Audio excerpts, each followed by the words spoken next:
We have a 2000 Ford Expedition today with a 7.3 power stroke engine. We're going to walk through the steps in replacing the frame rail pump. We'll first remove the filter housing cover in order to gain access to the bleed valve. When opening this valve, fuel will bleed out from under the vehicle. Be sure and capture this in a safe container. Now we will need to remove both negative battery cables. We will first remove the pump bracket retaining bolt. Disconnect the electrical connection. We will disconnect the inlet line. We will remove the horseshoe retainer. Discard the old clips. The new Airtex fuel pump comes with new clips. There may be a siphoning effect from the tank, allowing some fuel to leak out. Be sure and capture this in a safe container.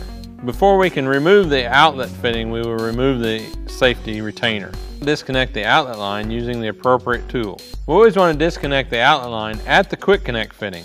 Do not remove the shouldered fitting from the pump. Now we'll slide the pump out of the bracket in order for us to remove the wiring harness.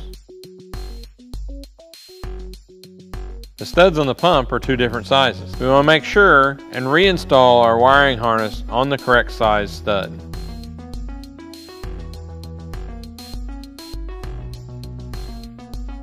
In with the pump, you'll have a horseshoe retainer clip, an inlet O-ring, inlet fitting, and an isolator wrap. We'll remove the protective cap on the inlet of the pump. We'll take our inlet fitting and install the O-ring. And now we'll install the inlet fitting onto the pump. With an O-ring style fitting, be careful not to over tighten it. The Airtex pump does have a shouldered fitting. This is not to be removed. When reinstalling the pump, we will always use the quick disconnect. When reinstalling the wiring harness, be sure and get the proper connector on the right size stud.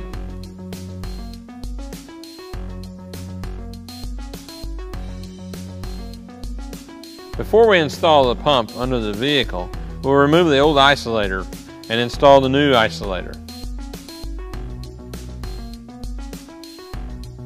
We can slide the electrical harness through the bracket and then slide the pump into the bracket. Now we will connect the outlet fitting. We will reposition the electrical harness and reconnect it.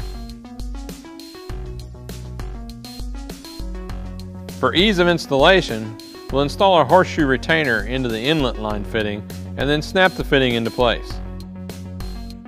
We'll install the bracket retaining bolt. Now we will reconnect the negative battery cables.